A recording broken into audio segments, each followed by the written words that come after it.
This video will solidify the origin of where these cosmic rays are coming from. Fermilab out in Illinois can detect the so-called sources of the cosmic rays. Obviously, these are, if you watch my videos before, you realize that these are not the actual sources. These are just openings in the seam of the celestial sphere, and they're all running along the Milky Way band, which is not a spiral galaxy. It's simply a division that bifurcates the celestial sphere.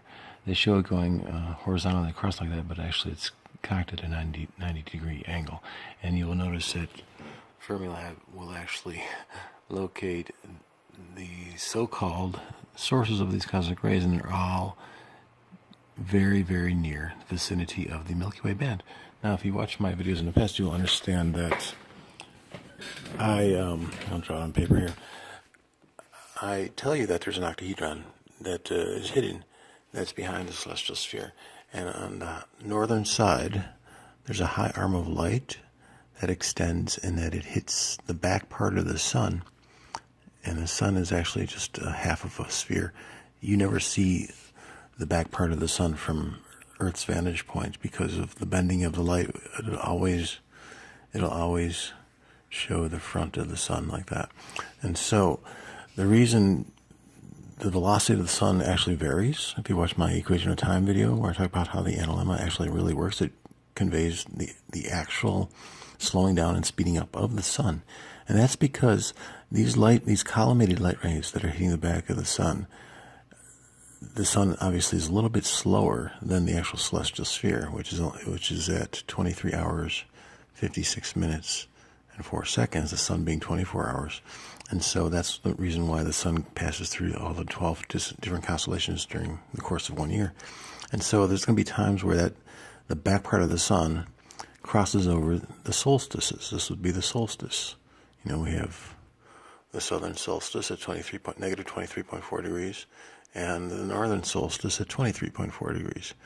And so during the course of 1 year, or twice, it's going to cross over the summer and the winter. I think it's reversed the other way, but you still get the picture. But understanding that the Milky Way band is going across like that at 60 degrees, and it reveals the nebula, the dark rifts. And obviously Cygnus is right along there, as well as many different openings where this emanation of the northern side, the apex of light, 33rd degree of the octahedron, is emanating outward like that within the celestial sphere. And so it gets absorbed for the most part with the celestial sea because it's pretty much darkness, right? I mean, that's why they conclude that it's got to be some form of dark matter. But actually you understand what's really going on. But along the seam of this band, there are slight little openings of light where those cosmic rays can generate and pass through. And so that's what we're getting. And so we get the negative meniscus when they come out of these openings that are very near the band.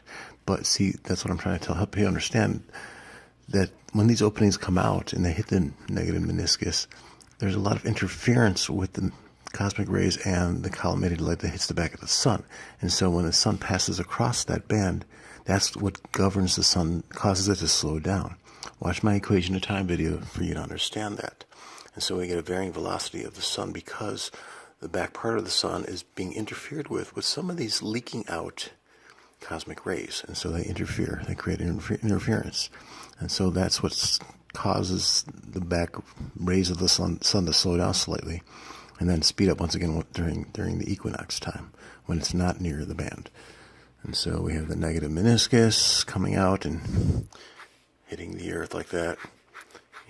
That's the reason why.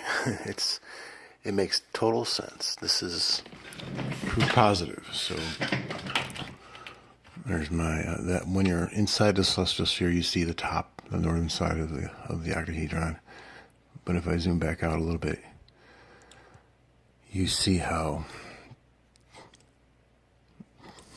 right here is the Milky Way band.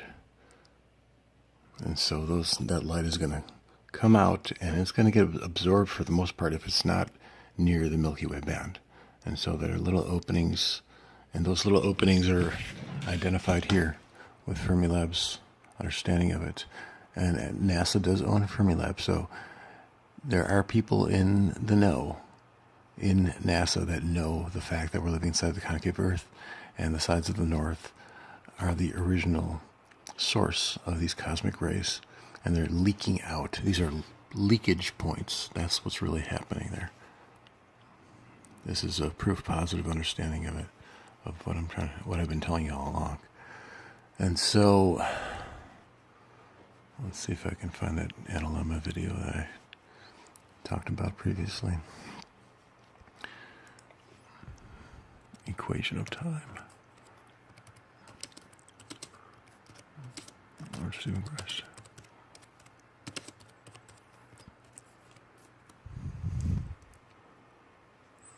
This will do.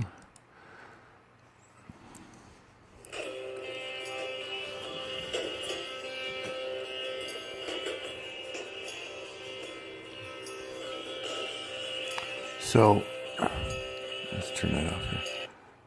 So you'll see how the sun will move, and it will vary in velocity. It's not because of the so-called equatorial location or elliptical orbit. That's all nonsense. I've already proven that it cannot even work with the heliocentric model, with the sun being 93 million miles away. I'll put that link in the video in the description box as well. And so the sun is actually literally slowing down and speeding up. Let me get the top view here, right over here. You'll see how, one second here, okay. You see that the green little sun in front of the white sun, and then we have the slow, fast, slow, fast, slow, fast.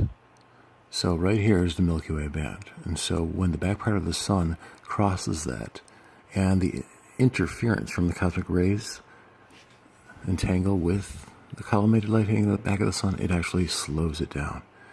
And so that's what we're getting here. So we have the cosmic rays that are being leaked out along both the winter and the summer solstice of the Milky Way band, interfering with the collimated light from the back of the sun. And that causes the sun to slow down slightly, but it speeds up again as it gets away from the band.